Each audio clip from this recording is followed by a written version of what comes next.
Being born a psychic medium? What? Welcome to the Joyous Expansion Podcast. I'm your host, Brett Dupree, scouring the globe to bring you stories of courage, passion, and resilience. If I could sum up this podcast into one word, I would use empathy. Now let's get inspired. Welcome to the Joyous Expansion Podcast. I am your host once again, Brett Dupree, here to drop some spiritual knowledge on you. Today I have a wonderful interview with a medium psychic who is nice enough to share all her struggles as well as her successes. So I always appreciate people who are able to share what I like to hear. But first, I'm going to be vulnerable with my life, because if I can't be vulnerable with my life, how can I expect my guests to be? So I did it. This weekend, I got engaged to my girlfriend, now fiance. Got a ring. There were some troubles with the ring. They said they delivered it. I didn't get it delivered. Bought it from Vansario, which is a good place to buy rings. I mean, they're pretty and not too expensive. I think those are two important things. I don't think love is based on how much you spend on someone. I think love is based on how much you care about the thing you buy. I mean, if you can afford a $5,000 ring and it doesn't take something, out of your budget, go ahead. But I think the idea that buying a ring should take 2 to 3 months' salary was made up by the De Beers company, so you would spend more money on a ring and to display on how much money you make, because they want to buy into the capitalistic idea that as a man, you're supposed to be the provider. And the ring is supposed to show how the woman was able to bag the best provider. And as we say on the Joyous Expansion Podcast, we don't believe in that part of capitalism. Capitalism has its places, but when it comes to being brainwashed into buying something that honestly you don't need, all that matters to me is that my girlfriend likes the ring and it's pretty and the thought behind it, and I did pick it out. My sisters helped me and made sure to get one that they thought was pretty, that I thought was pretty, that I thought she would like. It had a lot of things about it that I thought she would like, and then it turned out it had some things about it that I didn't know she would like that she ended up really liking. So it really worked out. I never gave my girlfriend my book because laziness, but it turned out to be, in my opinion, the best way to ask her is to finally give her a signed copy of my book, Joyous Expansion, Unleashing Your Passions to Lead an Inspired Life. And then in the signature, writing a note, asking her to marry me, with the idea that it would be a wonderful memory. And one thing I do know about my girlfriend is she's very sentimental. She likes to keep keepsakes and stuff like that. And so we were able to get a keepsake of our engagement. So I thought that would be also something she would enjoy. I think a lot of times in life, especially when you're giving gifts, it's doing your best to give for the other person and trying your best to figure that out. Also, it was my birthday, so that was really cool. And it made it to my gift to myself is her hand in marriage. So trying to be all sweet and stuff. And I think that's important when giving gifts is, try your best to imagine yourself into your partner's feet, or whoever you're giving a gift's feet or shoes, and however you want to do that idiom. Being engaged. I mean, she has 2 kids and they were excited. They were like, wow, we get a new dad. And I was like, oh, yeah. Because, woo, that's big. I mean, this is my first relationship that lasted longer than a year. It's almost been 2 years this October. Part of me is freaking out enough about being a fiance. And now, of course, being a stepdad is going to be weird. We are looking into buying a house. I don't know if that's going to happen, but I'm going to try and figure it out. Some things are working into place for it to happen. And it would be awesome to be able to buy a house, because unless the U.S. economy completely tanks, which is always possible, especially if certain things happen, buying a house should still be a good investment, because the haves, which as of now I'm part of, are still buying houses. The economy is weird. Very, very weird. I am so blessed right now that I am part of that, because I have spent a lot of my life part of the have-nots barely making it. Just got lucky. Life is so full of luck. And yes, I do truly believe that hard work and dedication are important. But when it comes to success, a lot of it is luck. I mean, we want to believe that it's not. But a lot of it is being in the right place at the right time. There's a lot of people who worked their butts off their entire lives, are smart, talented, but just never make it because either they never got the break, or when they had the break, they just were unlucky and just it was a bad day for them. Any other day, they would have knocked it out of the park, but that time they just failed, and that sucks. But this is not really about that. This is mostly about me celebrating the combination of being engaged, the combination of planning on moving in together, and the combination of being, of course, freaking out about it, but not in a bad way. I mean, I'm not curled up in my couch or anything like I do when I generally freak out, but it's like still too big to really. So I'm allowing it to come into my body in like chunks, and I'm not allowing me to think of everything at once. Just think of the next step. You know, how you eat an elephant is one bite at a time, and really taking that into heart, because if I think of everything of being a stepdad, marrying a woman and spending the rest of our life together, spending every day with somebody, but if I just would think about everything at once, especially taking the commitment of buying a house, which is so much money, and it is an investment as well as a risk, because if something were to happen to my full-time job, that would crush me, and especially if she can't supplement the income. And I mean, there's a lot of risks, and it's just, if you think of them all at once. But that's what life is. If you think about everything you're missing out on, FOMO, everything that can happen, you're just going to be stuck. That's one thing I remember reading about willpower, is just if you can make a decision as fast as you can, and the longer you wait to make a decision, no matter what the decision is, the less chance you're going to be satisfied with that decision, because you're always going to be second guessing. And the chances are you'll make the same decision you made when you first started, because you generally go with your gut instinct anyway. But yeah, so that's going on with my life. I'm very happy with my girlfriend, my fiance, love our kids. They're great.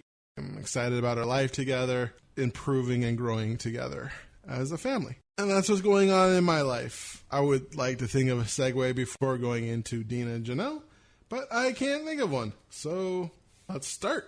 Deena Janel has a passion for helping people. For years, she has been using her fully clairvoyant abilities to provide powerful insight to her clients, enabling them to maneuver life's challenges and uncertainties. She helps people go on the right course and express their true gifts. She has spirit guides and power animals to provide further protection to her and her clients away from negative spirits. Her clients claim she has extreme accuracy, and her guidance from spirit has brought comfort, understanding, and focus to their lives. So now, here is my interview with the natural clairvoyant, Deena Janel. Hello, Deena, and welcome to my podcast. Thank you for having me. I'm excited to be here, and I'm honored. Thank you so much. You're very welcome. Excited to have you on. It says here that you are a natural clairvoyant? Yeah, I am. Pretty cool, right? Yeah, that's pretty interesting. How did you discover your gifts? So I had them really ever since I was born. As I grew up, I would always remember seeing things, and then they would happen. Or I would tell my mom, like, the phone's going to ring, or this would happen. I kind of suppressed them for a while as I went through like my teenage years, even though I was always really interested in the metaphysical realms. But then as I got older and I started working my full-time job, they really started to explode. It was my full-time job, and my dad passed. Then they became stronger and stronger, and then being able to find things that I didn't think that I would find at my full-time job, and really started diving more into my intuition and started seeing more and hearing more, amongst other things. So what was so frightening about them? How did they show up? I actually remember still being a young child. I'm going to say under the age of 7. I remember a very vivid dream that I had. I still remember that to this day. And I actually thought it was real. It was so vibrant. I remember that. And I just remember just things like that throughout my life. And as I got older, after my dad passed, I saw my father after he had passed with my eyes open. I remember seeing him in the corner of my house with his wings. And he was in his tuxedo that he got married in to my mom.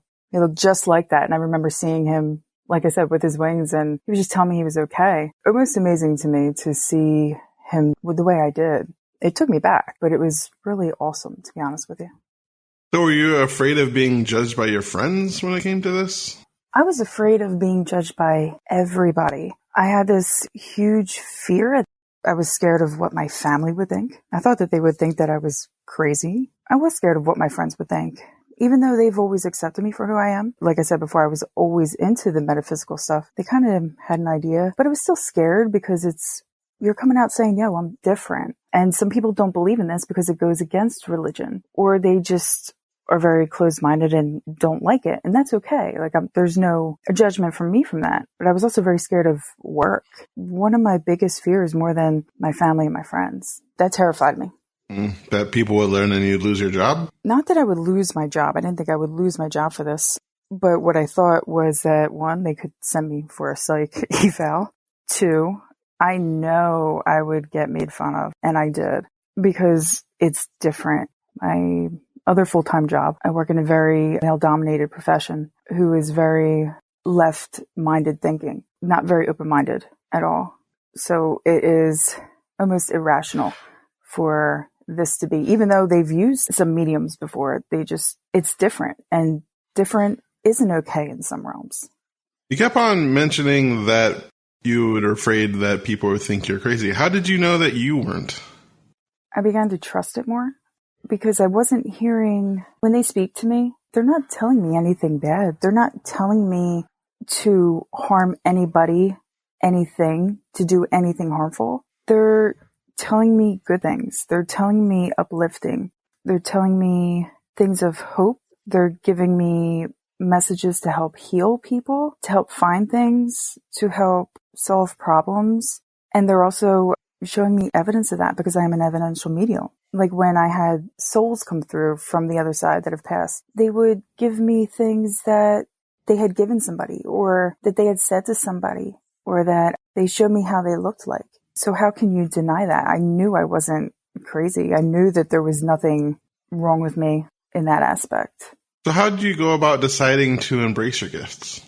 Well, I always knew it was a part of me, but that fear always held me back because of what would other people think, because it's different. It's something that people don't talk about because of fear of judgment of society in some sense. Even though I think it's becoming more of a norm now, those things still held me back, because you do want people to accept you. I had to push that all aside and I just had to move forward.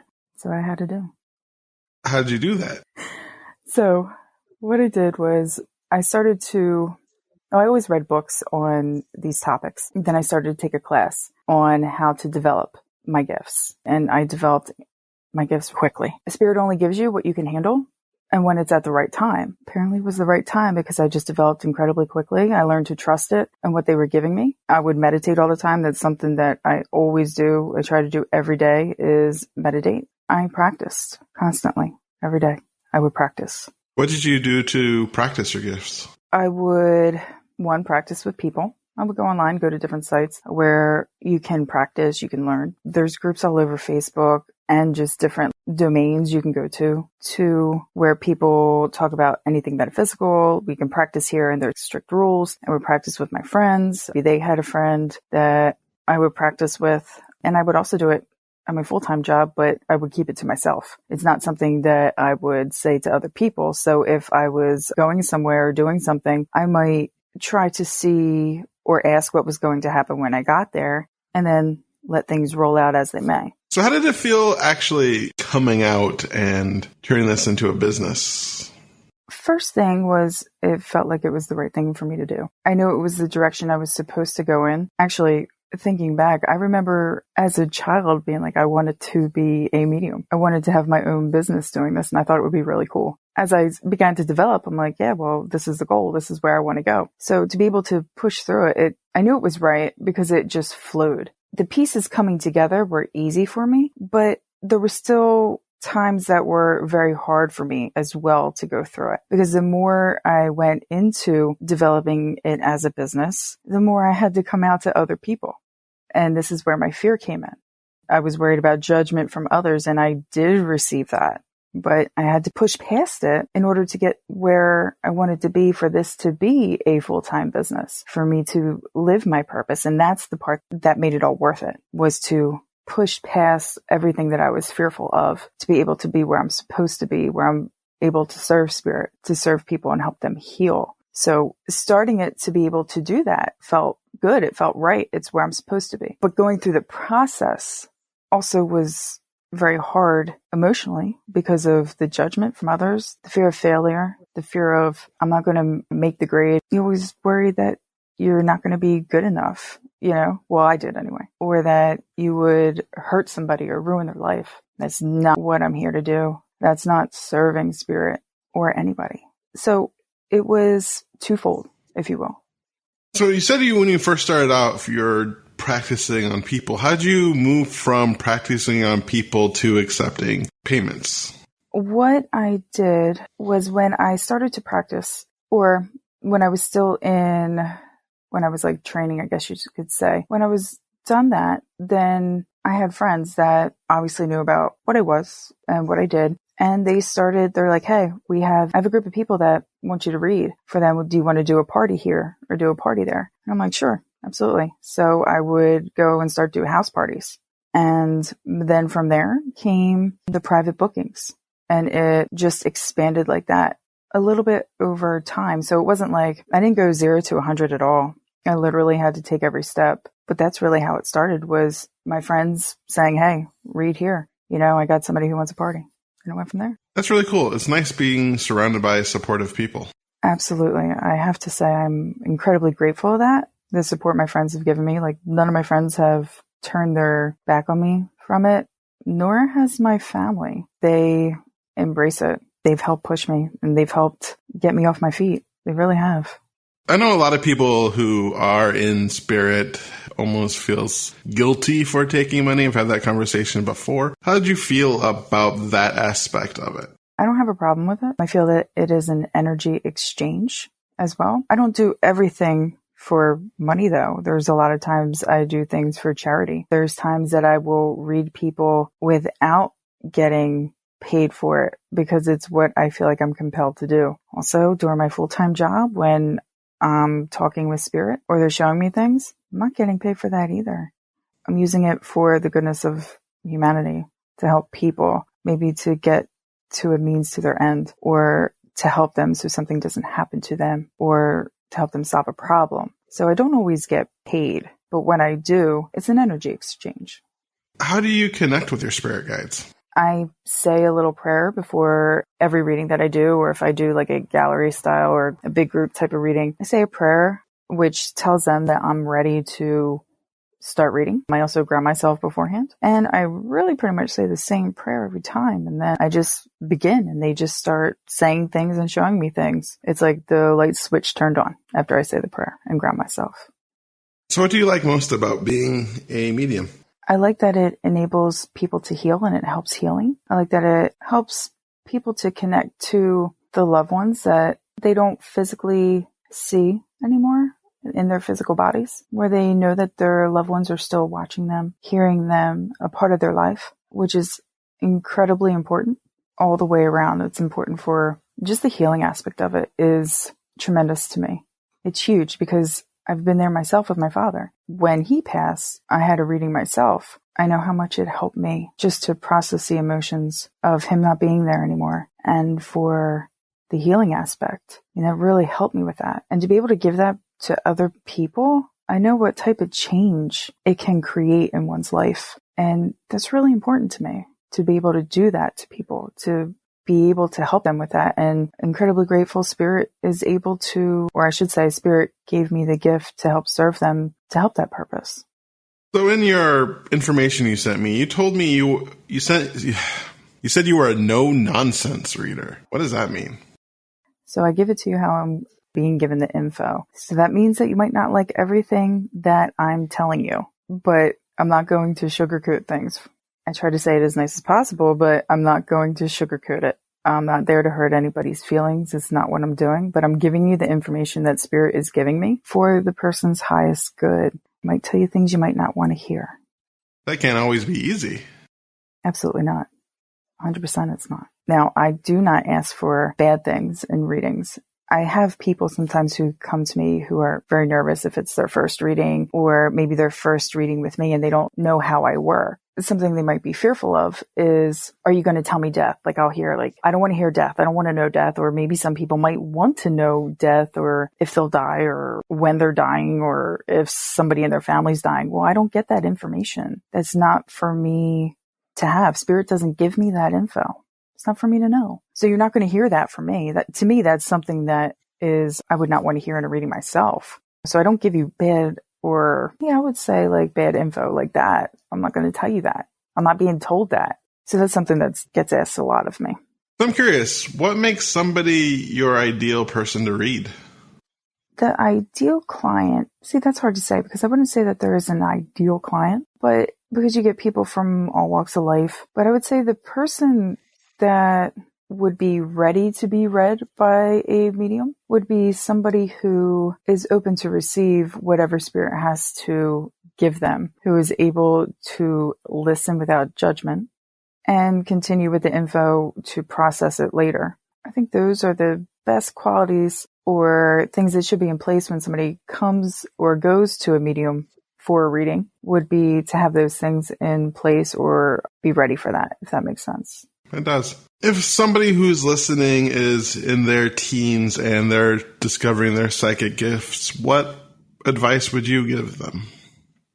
First, if you're in your teens, I would say if you're interested in something like that, maybe read a book on it. Maybe look at joining teen groups about expanding your gifts, obviously with permission from a parent, of course. And I would also say to not go around and read people, because you got to know ethics in this. When it comes to this, you got to be able to be mature with these types of things and the situations that spirit might tell you. And spirit's not to be fooled or played with. Really, you don't want to hurt anybody or hurt anybody's life. So there's a great responsibility with being given these types of gifts. So I definitely would not go around just reading people at all. It's nothing to be played with, but you can explore it, again, with permission of a parent, or reading books or joining groups, if that makes sense. Oh, that does. So what does it look like to work with you? How does the reading go, right? Okay. So when my clients come to me, I read in a multitude of ways.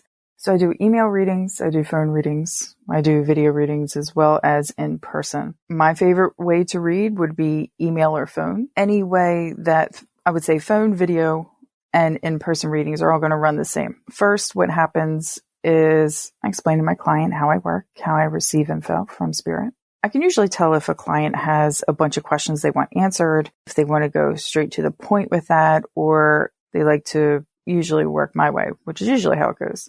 So what I like to do is for the first half of my client session, I like to ask spirit what they have for the client without the client asking me any questions. This would be called like a cold reading style. So I just start talking and giving the information from spirit to my client without any questions. The only thing I really ask is, does this make sense? The client tells me yes or no. If no, I start to elaborate more if spirit's got more for me. I ask them just to help somebody understand what they're saying. Now, after the first half, usually during the first half, spirit answers the questions for my client, what they want to know. So usually I would say 3/4, if not all of their questions are answered. And then the second half, then I go into their questions that weren't answered, if there are any, or people on the other side that they want to connect to if they don't pop in the first half. Do you have any stories where you've really helped someone or some success story that you would like to share? I'll give you an example of one. It's not the actual thing that actually happened. I'm just going to change a few variables in it just because I don't have a client's permission and I don't put out people's info like that. So, of course. And this has happened a few times, an example like this. If I do a reading for somebody and let's say they connect with their mother on the other side and during the reading, their mom gave them a peacock feather and the person's like, a peacock feather? I don't know why my mom would give me a peacock feather. I'm like, well, it could be she's telling you you're beautiful, like, and looking up like the shamanic meanings of peacock, and that's a message from her. It could very well be that. It could very well be something that you might see in the future, and you know that it's from your mom. Client's like, okay. After that, client goes home and walks into her bedroom and finds a peacock feather on her bed. Sends me a text. Oh my God, you'll never believe this. There's a peacock feather on my bed. And that is just validation from her mom that yes, it was me talking today to you, if that makes sense. It does. That's really cool. So things like that happen a lot, which I think is awesome. It's just a validation of, yeah, it was me. And yes, it's true. So we're coming to the end of our time together, and one thing I like to ask my guests to give a 1 minute of motivation. You can imagine this as if you are going back in time to your 8-year-old self and you want to tell you everything you need to be happy and joy-filled life. But unfortunately, you'll have a minute until you're plopped back into the future. Or you can think of it as condensing your life's mission purpose into 1 minute. Are you ready? I'm ready. Awesome, let's go. Follow your heart and your soul's calling. For then you will find your utmost joy and happiness, as you will really step into your power and your purpose. When you follow your heart and soul, it pushes you to be true to yourself, your authentic, beautiful self. As you follow this, remember to never dull your shine or your one-of-a-kind qualities for anyone or anything, because of fear of rejection or not fitting in. Believe it or not, more people will also embrace you for your rare qualities and believe in you and what you are doing in your life and in your service. You are a change maker, a leader, and a healer who will help others embrace aspects of themselves that they feel too vulnerable to unfold or reveal to the world at the present moment. You are doing this simply by your actions alone. The ones that need you will watch and observe, but not always be vocal about how you have helped to inspire them to live their best life.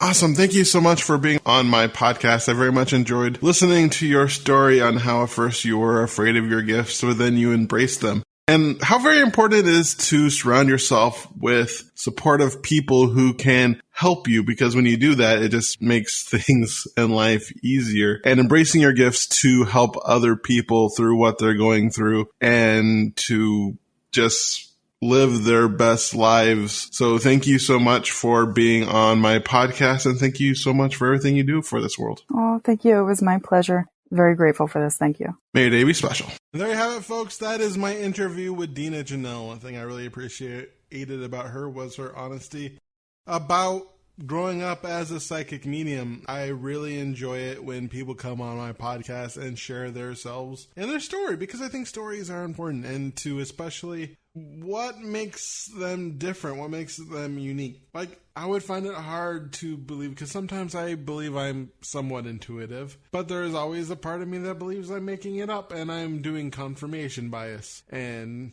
so, believing that I'm just, because I think it should be true, that it is true type thing. And there's a lot of doubts to go through when you have these type of gifts. So to be able to push through that, I think, is important. And listening to how she was able to rationalize and come to terms with being a psychic medium, I think is helpful. I'm hoping it helps someone. I mean, that's the whole point of the podcast, is for this to help somebody. But I very much enjoyed listening to her interview and listening to it third time, which first time I edit it, second time I create the transcript and listen to it that way. And it's entertaining. It's very entertaining.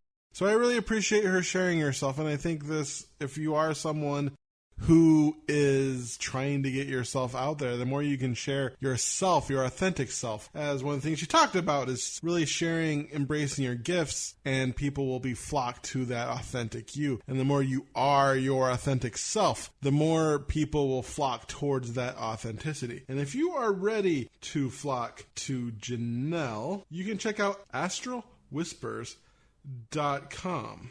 The link, of course, will be in the description.